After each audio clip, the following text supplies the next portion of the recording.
Hey everyone, coming to you live with your quick tip for today, and it's probably not going to be very quick because it's a long data-driven story. So, should you wait to save 20% to buy a home? I had this conversation come up over the weekend, and I thought I'd run the numbers and show you exactly what it looks like, and then you can decide, depending on your saving habits, if it's a good idea. So, this is the average home in Orem as of last month was $329. That's a 4-bedroom, 3-bedroom, 2,000 square foot house. If you think of the tri-levels, that's what a lot of them are right now. So it's not anything over the top fancy, but it's also a nice home. To save 20% of that, that is $66,000. So I thought, maybe if you're saving your tax return every year, what would that look like? So the average tax return in Utah last year was $2,681, which that would take you 24 years of saving. And my data doesn't go back that far. It goes back to 96, so I can't even pull up what the average sales price was in 1995. So it's kind of interesting. So we'll pretend you're a better saver than that. So at 5 years of saving, that's $13,200 a year or $1,100 a month is what you would save to get that 20% down. So now erase all of that for you.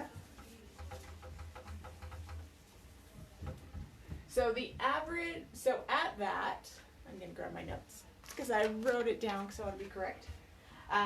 If you had bought a house 5 years ago, so we'll pretend you did that, you saved the money, you bought the house and it was $231. So that would have been put you saving from 2010 to 2015. So you bought the house, it was $231 and your interest rate was actually, take that back.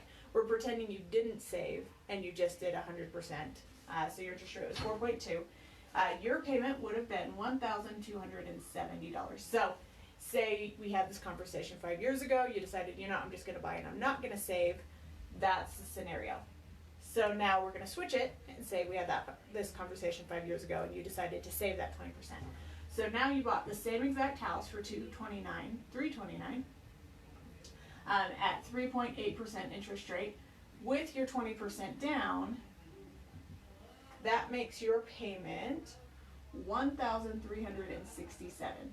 So even though you had more money down and your interest rate's lower, you still have a higher monthly payment because the purchase price went up so much. So this is in the last 5 years, and that equates out to 42% gain in the last 5 years, or to actually do the numbers, that is $98,000 that you missed out on while saving your 66%. So you saved $66,000 is what you saved in this house. So you have a lot of equity in it, but it's your hard-earned equity. Where this equity that this house has, you just lived in it. You did your daily routine maintenance, you took care of the house, but you get that equity for free. So the average American moves every 5 to 7 years. I'm gonna erase this all again. So the average is every 5 to 7 years. It's a beautiful 7. So the time it took you to save, you could have lived in that house and then used that $98,000 to upgrade and move into your next house. And that's how most people actually afford those more expensive homes without mortgage insurance, is they buy them with the down payment from their previous home. So the talk about loss of equity. So could you save $66,000 in faster than 5 years? Possibly. I don't know your spending and savings habits, but the average American can't. So if you can, it might be worth it, but what I've seen time and time again is getting into the house now, and there's no money down loans. There's 3% and there's 5%. And there's pros and cons to all of those. You'll have mortgage insurance here that you can't get rid of for the life of the loan, so you have to refinance out of it. There's conventional loans that are also 3% that you don't have mortgage insurance. And if you're a first-time buyer, you can do a no money down loan with no mortgage insurance. There's a lot of lenders that offer that. But it's worth coming in, sitting down, and running the numbers in your personal situation, because this is all based off your credit score. And your credit score is what interest rate you get. If your credit score is lower than 620, you might not be able to get qualified. but I have a ton of lenders who would love to meet with you and help you get on the path to improve your credit so you can get in this situation. But more millionaires are made through real estate investing than anything else, and this is where it all starts, is moving into your first property, making sure you don't over leverage yourself, because some lenders, some loans, the FHA loan,